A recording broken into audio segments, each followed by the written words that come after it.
ஆக்கப்பூர்வமான நிகழ்வுகளை அலசி ஆராய் ஒரு களம்.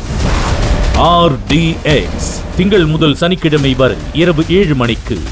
திருப்பத்தூர் மாவட்டம் குருசிலாப்பட்டு பகுதியில் ஊராட்சி மன்ற துணைத் தலைவர் தனக்கு சொந்தமான இடத்தில் தரைப்பாலம் உள்ளதாக கூறி மூடியதால் வெள்ளம் ஊருக்குள் புகுந்தது.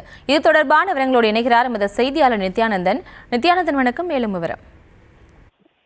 கண்டிப்பாக. அதாவது திருப்பத்தூர் மாவட்டம் குருசிலாப்பட்டு அடுத்த தலுக்கன்வட்டம் பகுதியில் திருப்பாலம் இருக்குது. அந்த பாலத்தை காலங்காலமாக பெய்து வரும் மழைநீர் மற்றும் கழிவுநீர் கால்வாய் எல்லாம் பார்த்தோம்னா இந்த பாலம் மூலமா சென்று அருகே உள்ள ஏரிக்கு சென்றடைவது வழக்கம்.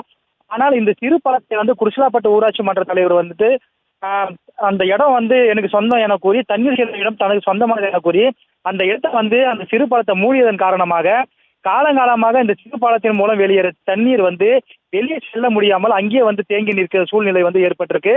இதன் காரணமாக பார்த்தோம்னா தண்ணீர் முழுவதும் சாலைகள் மற்றும் அருகே உள்ள விளைநிலங்களுக்குள் தண்ணீர் புகுந்திருக்கு.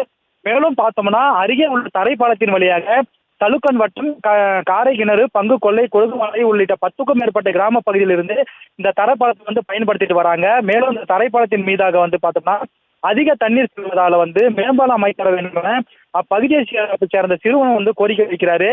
இந்த வழி இல்லாவட்டி பார்த்தோம்னா ஒரு 17 கிலோமீட்டர் சுத்தி தான் பள்ளிக்கு செல்ல வேண்டிய நிலைமை உள்ளது.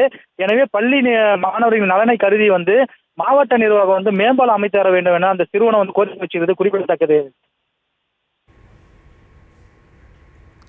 விவரங்களுக்கு நன்றி நித்யானந்தன். ஆக்கப்பூர்வமான நிகழ்வுகளை அலசி ஆராய் ஒரு களம்.